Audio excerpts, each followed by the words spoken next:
coming up in Global Business. Steady growth. China's economy expanded 4.7% in the first half of the year, despite a highly uncertain global economy. Increased lending. Central bank data show China's new loans rose by over 10 trillion yuan in the first half of this year. And edging higher, oil prices continue to rise on Wednesday after President Donald Trump reimposed a naval blockade on all Iranian ports.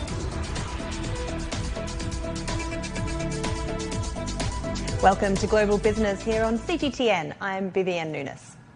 Chinese President Xi Jinping has called for high-quality urban renewal to advance the modernisation of cities, stressing the importance of building people-centred cities. Xi made the remarks during an inspection tour in Shanghai. He also called for efforts to improve residents' sense of fulfilment, happiness and security. President Xi Jinping visited a residential community in Shanghai and learned about the city's efforts to renovate old residential buildings and communities. Xi said the CPC Central Committee attaches great importance to urban development and has proposed building modern cities that are innovative, livable, beautiful, resilient, culturally advanced, and smart. He stressed that renovating old residential communities is an important part of this effort. Xi called for a people-oriented approach in urban renewal, saying policies and measures should be designed around people's needs and concerns.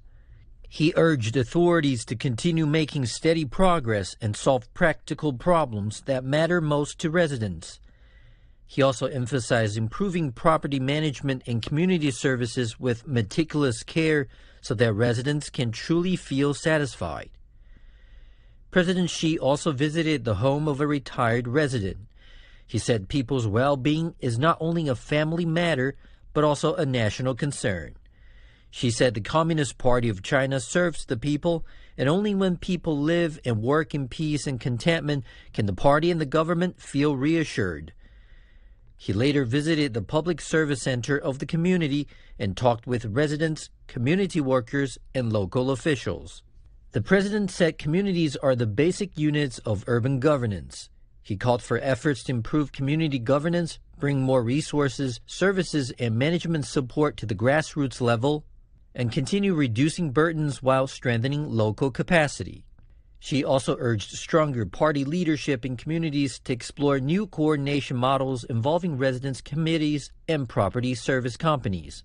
He stressed the importance of developing complete communities and convenient living circles and providing residents with better services by addressing their needs and solving practical difficulties. China reported its half-year economic data on Wednesday, with GDP expanding 4.7% to nearly 70 trillion yuan, or about $10 trillion US dollars. In the second quarter, the economy grew 4.3% year-on-year. Although growth slowed from 5% in the first quarter, the National Bureau of Statistics said the economy was operating within an appropriate range, despite mounting pressures. Following better-than-expected trade data released on Tuesday, the first half also saw rapid growth in new economic drivers. High-tech manufacturing, which accounts for the bulk of AI and robotics, related emerging sectors, posted double-digit growth of 13.3%, outpacing the industrial average by almost 8 percentage points. Officials noted positive signs in the real estate market, particularly in first-tier cities, where home prices have risen for 4 consecutive months. Meanwhile, China's unemployment rate came in at 5% at the end of June, slightly down from the previous month. Spokespersons from the country's Statistics Bureau and its top economic planner, the NDRC, briefed reporters on some of the highlights.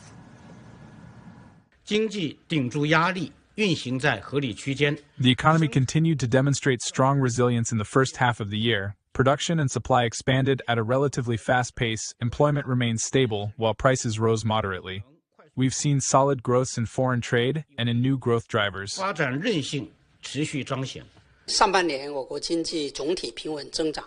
structure of the economy has tilted towards an innovation-driven model.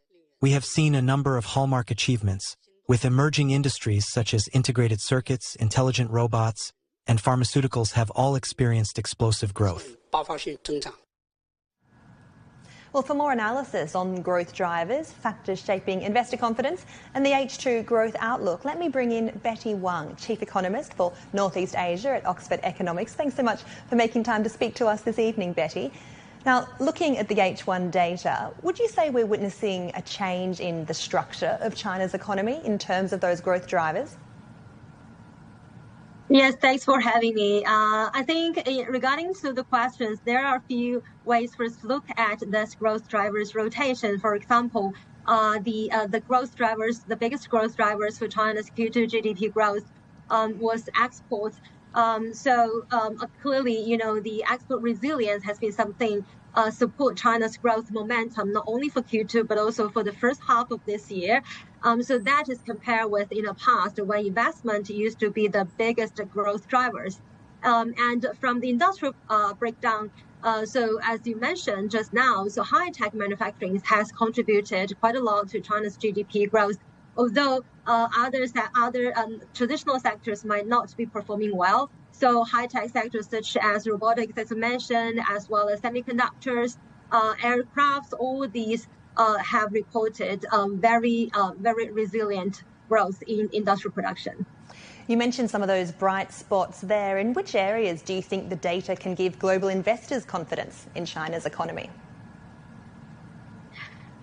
Well, for sure, exports, the resilience in China's exports are one of the biggest bright spots in China's economic growth, especially considering, the Chinese economy has been persistently shocked by external uncertainties such as the U.S. tariffs as well as the Iran war that we have so far this year.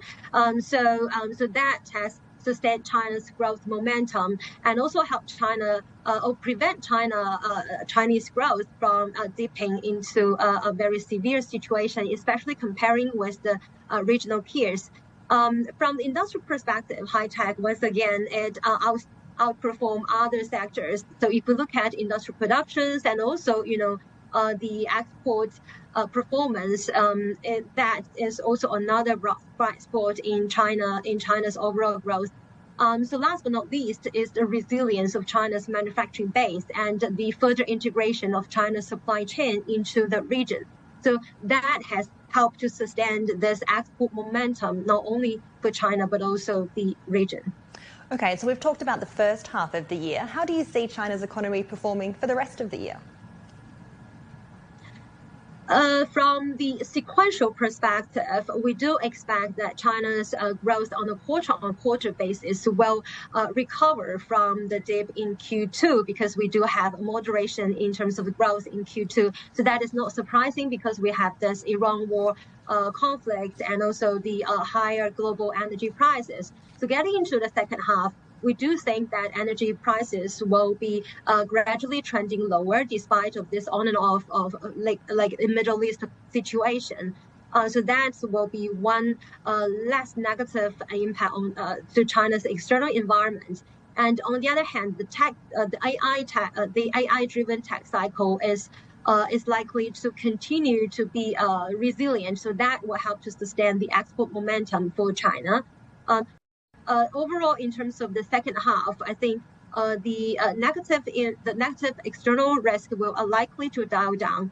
But of course, it doesn't mean that we should be complacent because don't forget the tariff risk still linger around, given that the U.S. Section 122 is going to be expired and is likely to be replaced by Section 301. So these are the risks that we can't ignore.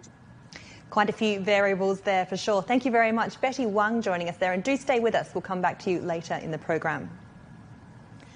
Amid this year's surge in emerging AI agents, global professional services firm Accenture released its latest report on Wednesday, examining AI agent adoption trends across the Asia-Pacific region.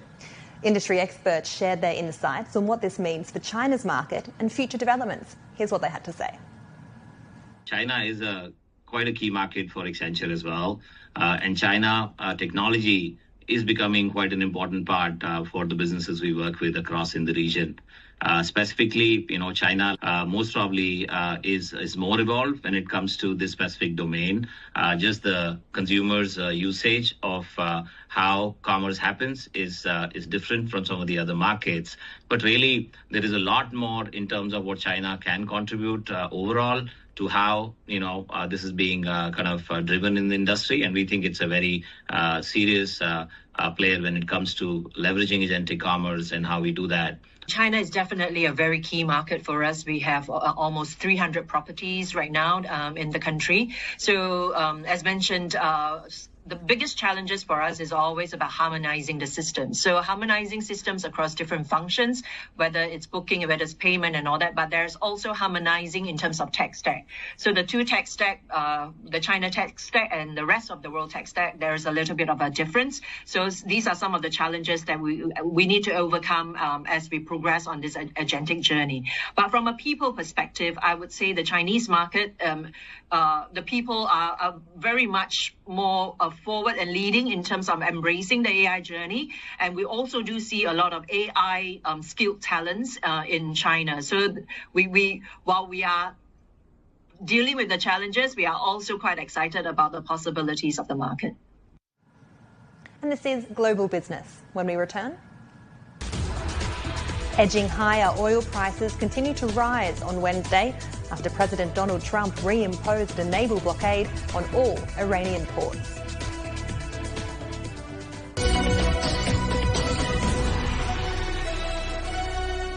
The world economy as we know it is about to change. Global Business reports highlight emerging markets, developing countries, and dynamic sectors worldwide. We feature top analysts and newsmakers to provide perspectives on every facet of business. From an on-the-ground perspective, we provide you with balanced and objective assessments. Fast, sharp, and insightful. Global Business. Only on CGTN.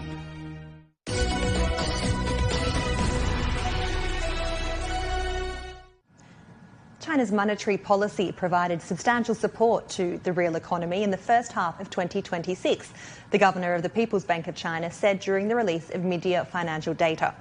According to Governor Zhou Lan, China's broad M2 money supply, which encompasses cash in circulation and all deposits, saw a steady 8% increase by the end of June. Outstanding social financing, which reflects funds raised by the real economy from the financial system, was up by 7.4%. Both indicators have outpaced China's GDP growth. Meanwhile, over 10.7 trillion yuan denominated loans were issued from January to June. That's worth around $1.6 trillion and was down from last year's figure. But Governor Zhou did mention increased borrowing by small businesses and non-real estate service sectors, adding that the real economy received stronger credit support. Going forward, the PBOC will maintain a moderately loose monetary policy, calibrating its intensity, pace, and timing in line with domestic and external economic financial conditions and market developments. We will strengthen both counter-cyclical and cross-cyclical adjustments, boost domestic demand, improve supply, and reinforce internal growth drivers, so as to sustain the momentum of economic recovery and secure a solid start to the 15th five-year plan period. Well, for more on China's monetary policy, let's bring back our guest, Betty Wang. How effective do you think monetary policy has been in supporting the real economy based on first half financial data? Sure. So if we look at China's monetary policy since this year, it could be defined as generally accommodative. So if we look at the money supply as well as the total social financing growth, they managed to grow at around 7 to 8%, so much higher than nominal GDP. And interest rate is also maintained as a relatively low level. But of course, there's some weak point in the data. For example, household lending, they are still in a relatively weak shape. But of course, it can't be fully addressed by monetary policy easing only. So this is some weak point. But on the other hand, if we look at, the structural monetary policies and re-lending facilities, especially targeted for those private enterprises and innovation sectors, so they are working well. So in general, I would define China's monetary policy for the first half as a stabilizer, or from the perspective of preventing China's financial conditions from becoming a drag on overall growth. And Panda bond issuance jumped 69% in H1. Can you tell us, first of all, what Panda bonds are and what's behind that surge? Yes, sure. So Panda bonds, by definition, are onshore CNY bonds issued by foreign entities. So, as you said, in the first half, there was a big surge in China in Panda bond issuance in China. So there are quite a few factors behind that surge. So number one is the cost advantage. So if we look at the first half of bond issuance, the average funding cost is below 2%. So that is actually quite favorable compared with like funding costs for the dollars, even take into consideration of the currency hedging cost. So that is number one. Number two is the expansion of issuer base. So if you look at the first half, the issuer base actually widened, ranging from sovereigns to multilateral development banks, international financial institutions, and multinational companies. So that suggests that there's an increasing need for CNY fundings on a regular basis. So I think this is very important, and we've seen quite a few new issuers coming into the market as well. So that is number two. And thirdly, or last but not least, is the easier access to the markets thanks to reform efforts made by Chinese regulators over the past few years. So that has facilitated the issuance process and also lowered operational cost for issuing and investing into this bond market. Thank you very much. Betty Wang joining us there, Chief Economist for Northeast Asia at Oxford Economics. The 2026 World IoT Top 500 Summit has opened in Beijing on Wednesday. China topped the ranking with 179 firms whose combined digital output approached 90 trillion yuan. Huawei retained the top spot, while SpaceX, Nvidia and China Mobile all made significant jumps. Speakers at the event called for leveraging the window of China's 15th five-year plan to accelerate the transition from IoT to intelligent connectivity and propel the digital economy into its next phase, delivering shared progress and shared benefits for all. We strive for global interconnection and resource integration to upgrade industries toward advanced digital economy. Teaming up with local governments for industrial trials, we leverage China's strong innovation to set benchmarks and build a unified, global connected market. Huge investment potential exists in AI, public governance, and people's livelihoods, with massive, untapped growth across manufacturing, energy, transport, EVs, healthcare, smart living, and aerospace sectors. We're witnessing a boom in virtual power plants, which integrate seamlessly with the digital economy. Our company has undergone multiple manufacturing transformations over 40 years, and digitalization now powers our full integrated client solutions. The past 2 years' digital energy revolution centers on virtual power plants, which aggregate data from power producers, consumers, storage systems, and grids to optimize power utilization.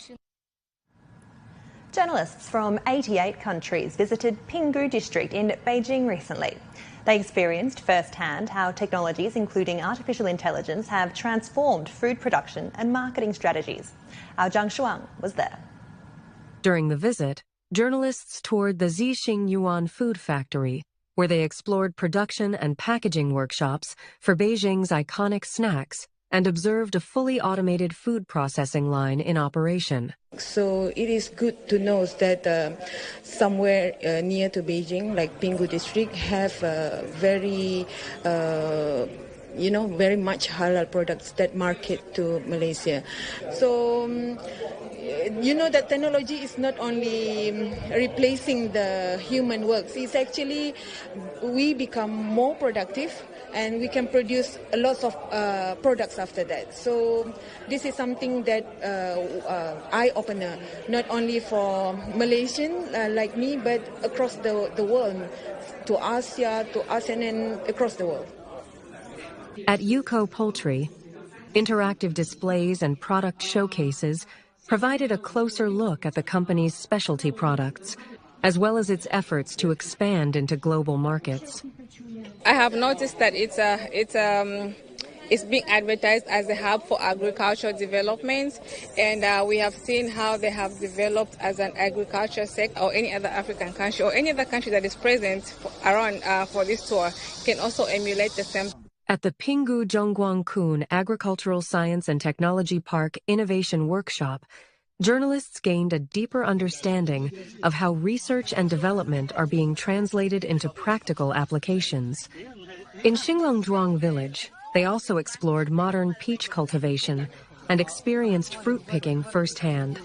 And it was amazing, to be honest, because what I think it's very important and very interesting is that Pinggu has fused a lot of concepts inside, like seed farming, like AI, good technology, good infrastructure, and everything is working so great, and it have a very good system that this makes it easier for the people. This is what it looked more interesting at me, because everything worked in a very good system, and this is what all countries should learn from. By visiting these sites and engaging directly with local industries, the tour provided international media with a comprehensive and first-hand perspective on Beijing's business environment and agricultural innovation. Some other business headlines we're tracking this hour now. The OECD says closing regional UK productivity gaps will boost Britain's growth. The message comes in its 2026 UK economic report, matching recent comments from Andy Burnham, who is shortly expected to take over from Keir Starmer as Britain's Prime Minister. Oil extended gains and climbed to a one-month high on Wednesday. That came as US President Donald Trump reimposed a naval blockade on all Iranian ports. And US wholesale prices declined unexpectedly in June. The producer price index posted a 0.3 percentage point decline from the previous month. On an annual basis, the index indicated a 5.5% increase, also lower than expected. And staying in the US now, Fed Chair Kevin Warsh has made his first central bank report to Congress. It comes as he faces challenges from rising energy prices caused by renewed fighting in the Strait of Hormuz. Owen Fairclough has the story.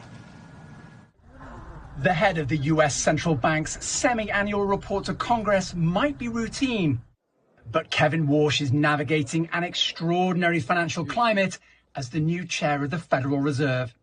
If we get policy right, and I can assure you we will, the inflation surge of the last 5 years will be a thing of the past. Warsh has inherited persistent inflation that has surged due to a US-Iran conflict, now reignited after the near collapse of their peace deal. But the latest inflation numbers out just before Warsh took his seat showed price rises slowing. Even if at 3.5% year on year, they remain higher than the Fed's 2% inflation target. And a Fed chair who took over wanting to lower borrowing costs by cutting the bank's main interest rate may now be forced to raise it, with renewed fighting over the Strait of Hormuz, again driving energy prices up. We share a resolute commitment to ensure price stability. Warsh has promised regime change at the Fed, and that includes using new inflation measures to support his argument that it's lower than conventional gauges show. But some of his fellow board members disagree, and early this month, Warsh acknowledged those divisions ahead of the next rate-setting meeting beginning on July the 28th. I take their views very seriously. I want us to have a good family fight. Some opposition lawmakers had accused Warsh of being Trump's puppet because the president also wants low borrowing costs. But the Fed chair has promised to uphold the Fed's independence to set monetary policy independent of political pressure. Owen Fairclough, CGTN, Washington. Prices for consumer electronics, from gaming consoles to laptops, are on the rise, driven by a global shortage of memory chips that's been intensified by surging demand for AI technology. Chinese chipmaker CXMT has emerged as a potential new alternative, but with prices expected to remain high for years to come, will that really make a difference? Our Mark Neo has more. Consumer electronics prices are on the rise. Sony had to raise the PS5 by $100, which is huge. Even the Switch 2, Nintendo had to raise it by $50, which is, unheard of. GoPro said they might have to file bankruptcy, partly because of memory costs. Apple, of all folks, which does probably the best job of anybody managing supply chain. They had to start raising prices. The MacBook Neo, the cheapest one, was lauded for being $599. Now it's $699. If Apple can't hold the line, nobody can hold the line. For the international market, there are three main corporations fabricating consumer product random access memory chips. Two in South Korea, Samsung and SK Hynix, and one in the U.S., Micron Technology. But due to the demand from AI data centers, the three production giants are now devoting a greater portion of their limited resources to produce high bandwidth memory chips instead. So there's 80% margins on these AI chips versus the 10 to 20% margins on consumer-facing chips. A lot of data centers are repurposing their data centers to be AI-focused. I don't see much relief because the increase in usage just continues to grow. And so now data centers are soaking up something like 70% of the world's memory, and everyone else is fighting over whatever's left for use in the consumer devices, right? The phones and the laptops that we rely on. On July 6th, SK Hynix, which has more than 60% of the high bandwidth memory market, launched a U.S. share sale to raise $28 billion. But for standard consumer RAM chips, Chinese company CXMT has emerged as another option. So much so that Apple is now testing them in its devices sold in China. Right now, everyone's starting to kind of look to China. A company called CXMT has gone from almost nothing to the world's fourth largest DRAM maker in about 2 years. Apple, they're arguably the most powerful buyer in consumer electronics, and they're essentially asking Washington for permission to buy memory from a CXMT, a Chinese company. What they're wanting is a guarantee that the U.S. government won't tighten the rules and effectively strand them mid-contract. Without more chip options, analysts see little hope of prices falling anytime soon.